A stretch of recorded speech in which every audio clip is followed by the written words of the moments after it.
was actually hoping to present to you for our Rural Business Awards presentation from a farm, but unfortunately being in an area of local lockdown restrictions for COVID-19, unfortunately we have to stay in our own homes, which is why I'm in my garden today.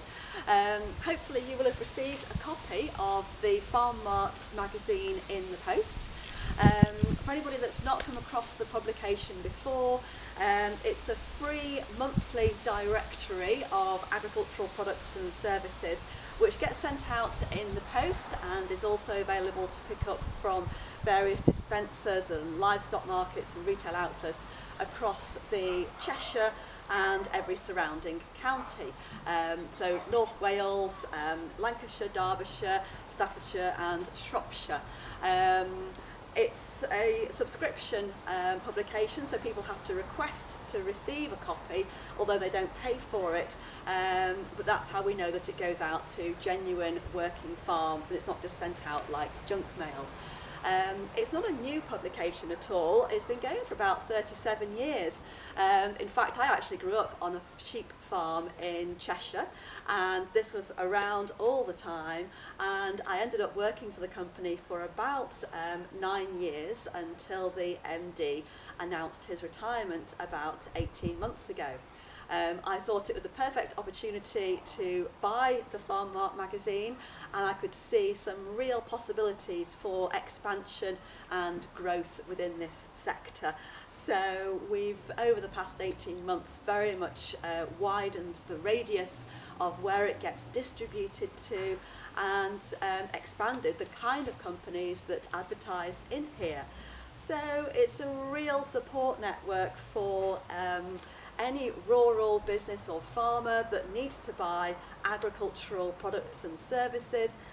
This is their, I suppose it's a bit like a Yellow Pages for farmers, but unlike the Yellow Pages, this is getting fatter and faster all the time.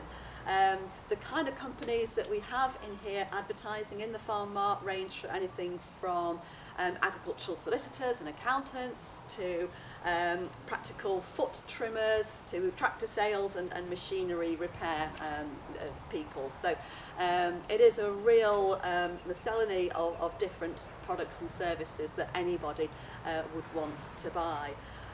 It's actually a really strong integrated part of the rural community locally as well, and so many people say that they could still run their farm without this, but it would just be slightly more difficult. So this is just by the telephone all the time as a perfect source of the people that they need to contact.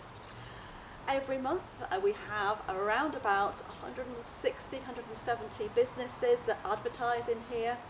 So without the Farmart magazine, those companies wouldn't enjoy the sales that they deserve, and this is a very simple way of getting themselves in front of their ideal target market.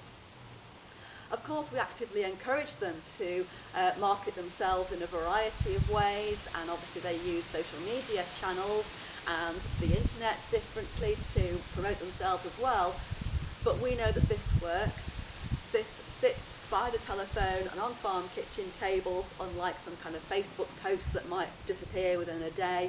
So in terms of a return on their investment, companies keep coming back to advertise with us time and time and again. So we've got examples of many organisations that have advertised with us for 10 years plus, because they get that fantastic return. 2020 has obviously been a very challenging year for everybody, and obviously in particular rural businesses, mainly because of a lot of the isolation that's involved in living and working in a rural environment. So we took this opportunity to rise to the challenge to try and help out a lot of the customers that we've got to continue promoting themselves as best we possibly could.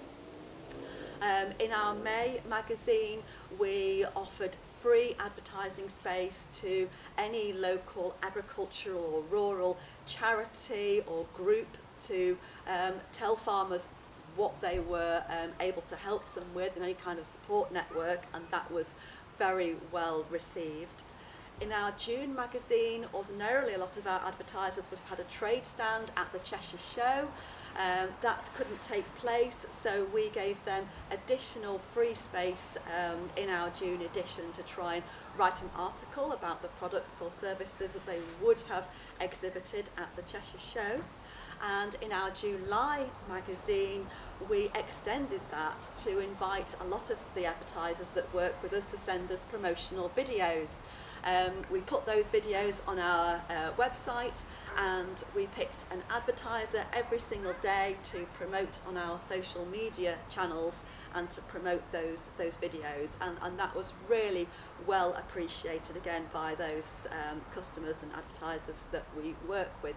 In fact, that's actually been so successful that we've continued having an advertiser of the day on our social media channels to give an extra boost to so many of the companies that we work with.